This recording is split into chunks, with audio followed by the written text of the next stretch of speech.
Halo teman-teman, kembali lagi bersama saya Crescentia Mila Juliana dari kelas PKK 4 semester 4.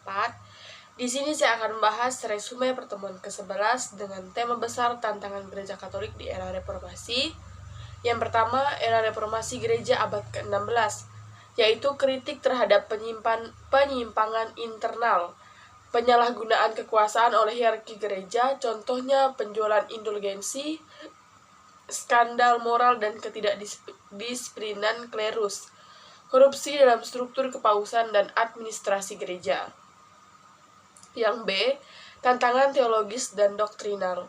Reformator mempertanyakan ajaran gereja seperti keselamatan oleh iman dan peran otoritas kitab suci.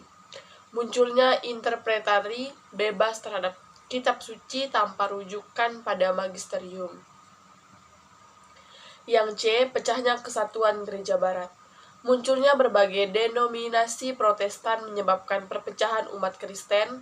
Gereja Katolik kehilangan banyak umat dan kekuasaan politik di wilayah tertentu. Yang D, kebutuhan akan pembaharuan internal. Reformasi internal melalui Konsili Trente 1545 sampai 1563, pembaharuan liturgi, pendidikan imam dan disiplinan gereja.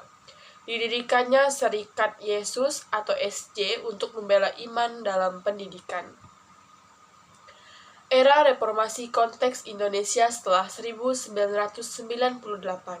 Jika yang dimaksud adalah era reformasi di Indonesia pasca jatuhnya Orde Baru, maka tantangan gereja Katolik berbeda dan lebih kontekstual dengan kehidupan sosial politik Indonesia. Yang A, pluralisme dan radikalisme, tantangan dalam hidup berdampingan secara damai di tengah pluralitas agama, meningkatnya intoleransi dan kekerasan berbasis agama di beberapa wilayah.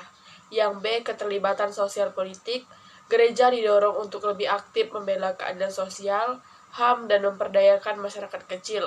Tantangan menjaga heteralitas politik sambil tetap bersuara terhadap ketidakadilan.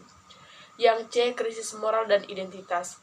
Kaum muda Katolik menghadapi krisis identitas iman di tengah arus sekularisme dan konsumerisme. Keluarga Katolik menghadapi tantangan dalam membina iman anak-anak di tengah arus globalisasi. Yang D, pengaruh sosial dan digitalisasi.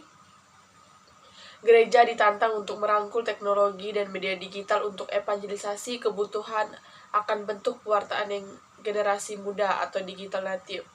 Yang E, kemandirian ekonomi umat. Banyak umat masih bergantung pada bantuan gereja. Tantangan membangun umat yang mandiri secara ekonomi dan aktif dalam pelayanan.